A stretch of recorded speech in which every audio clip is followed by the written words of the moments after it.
Oh my gosh, what do you do for an inspection when you're buying a house? First thing you're going to do is you're going to talk to your realtor who probably has a list of different home inspectors that they use regularly. And based on what exactly you're wanting done and the amount of time you have, you want to find someone who's going to have the right schedule for you. So typically, you have about 10 days as the norm, but you can make it as many days as you want, and that's all negotiable. They'll show up probably at 8 o'clock, for example, and you'll probably meet them at about 10:30 or 11 at the end of the inspection to hear everything that they found and what their recommendations are for you to move forward. Now, a lot of the times, depending on the inspector, it can sound like doom and gloom and like this is an awful house to buy, but we don't necessarily want that. We want to move forward with what do we need to get done, how much is it going to cost to get done, and what is the seller willing to do, and how are they going to work with you on it. Once the inspection is done, you've spoken with your realtor and you've talked about the items that are of concern to the house. Now you want to work on your BINSR, which is your buyer inspection notification and seller response. This is where you as the buyer are letting the seller know these are the things that we're concerned about.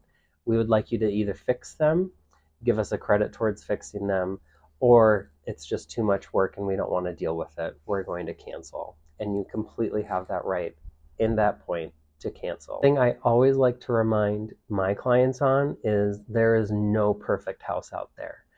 Every single house is going to have some little details and issues wrong with it. That's totally normal. It's totally fine. The thing you need to be concerned about are the big ticket items, as I like to call them. It's going to be your roof, your HVAC, your plumbing system. If it's an older house, you're going to want to make sure that the line to the sewer in the street is nice and clear of debris and working properly. Another big thing that you're going to want to make sure that you get taken care of because we live in Arizona is a termite inspection. We have lots of termites all over the state, and we want to make sure that the house is in perfect working order and has been treated for termites. As always, remember that the inspection is your due diligence period to figure out if you really want that house and what it's going to take for you to be happy once you get into that house.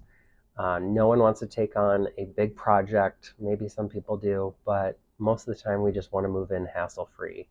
But as I said, everything's negotiable, and if you really love the house, we can usually make it work between you and the seller.